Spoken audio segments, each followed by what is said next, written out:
Hari ini kita semua jadi saksi kalau keadilan itu akhirnya mulai tampak. Iran gak tinggal diam, mereka resmi membalas aksi teror beberapa tokoh penting militer bahkan ilmuwan nuklirnya yang dilakukan sama si Rewel. Tapi ini bukan cuma serangan biasa, ini adalah tamparan keras buat si Rewel yang selama ini ngerasa aman, main nyerang terus kabur-kaburan, dan ngerasa gak ada yang berani nyentuh mereka. Saya Bang Jack, ini Jurnal Plus. Dari dulu, si Rewel ngerasa super power banget. Sekarang mereka bunuh tokoh penting Iran, ngebom fasilitas nuklir sipil, dan mikir bisa kabur begitu aja tanpa ada yang ngejar. Ya jelas salah besar mereka. Iran langsung ngegas lewat serangan yang mereka kasih nama True Promise 3. Nggak pakai basa-basi, Iran kirim paket super kilatnya, rudal-rudal balistik dan hypersonic langsung meluncur, nerobos pertahanan yang sudah tidak canggih lagi punya si Rewel, dan kena ke titik-titik penting di Tel Aviv di wilayah penjajahan. Serangannya nggak kaleng-kaleng, terencana, dan jadi peringatan dan ancaman besar buat mereka. Setelah sebelumnya muncul sebuah peringatan serius berbahasa Ibrani untuk mengosongkan wilayah kependudukan, sebagai tanda aksi balasan Iran akan jauh lebih serius. Lewat operasi True Promise ketiganya, Iran buktikan satu hal penting. Kalau lu nyerang, ya siap-siap diserang balik.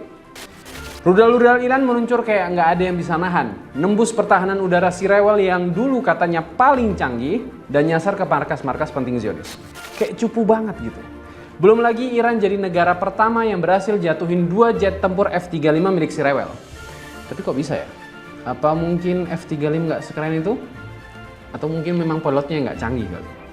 Nah, intinya jangan remehin negara yang punya harga diri tinggi. Jangan pikir mereka bakal diem aja kalau disakitin. Terus gimana reaksi dunia? Banyak orang dari berbagai belahan dunia turun ke jalan, angkat suara kasih dukungan buat Iran. Media barat yang biasanya belain si Rewel sekarang mulai buka mata, mulai berani ngomong kalau penderitaan yang mereka alami itu akibat dari kesombongannya sendiri. Si Rewel makin kehilangan simpati, udah kayak temen toksik di circle kalian yang satu-satu ninggalin. Sekarang cuma Mama Rika yang masih belain mereka, dan itu pun ya karena urusan bisnis dan politik yang ujung-ujungnya duit. Negara-negara lain mulai diberitakan mendukung dan berpihak kepada Iran dengan siap mensuplai kebutuhan logistik rudal. Mulai dari Cina, Rusia, bahkan Pakistan baru-baru ini. Ini tuh bukan cuma urusan Iran lawan si Rewel doang. Persoalannya jauh lebih gede. Ini soal kezaliman versus keadilan. Si Rewel selama ini nyebar teror di Gaza, bunuhin warga sipil, ngancurin rumah, sekolah, rumah sakit, bahkan para pejuang. Sekarang mereka mulai ngerasain hasil dari benih kejahatan yang mereka tanam sendiri. Lihat aja, nggak lama berselang setelah gelombang serangan rudal Iran ke Tel Aviv, Perdana Menteri si Rewel atau si setan Yahu itu udah kabur duluan entah kemana. Katanya sih ke Siprus, karena paling dekat dari sana. Dan serangan Iran kemarin itu nunjukin 3 hal penting buat kita. 1. Si Rewel tuh nggak sekuat yang dunia kira, mereka bisa diserang. Kedua, setiap kejahatan pasti ada waktunya buat dibayar. Jadi jangan harap bisa tenang buat para pelaku kejahatan di luar sana. Yang ketiga, poros perlawanan.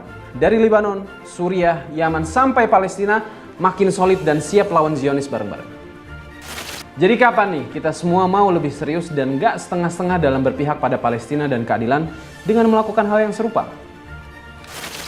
Hari ini, Iran ngingetin dunia bahwa balas dendam itu bukan soal emosi, tapi soal prinsip. Dan ketika waktunya tiba, ya boom! Dunia pun melihat siapa yang sebenarnya kuat, serius, dan berada di pihak yang benar. Saya Bang Jack, sampai jumpa di Jurnal Plus berikutnya.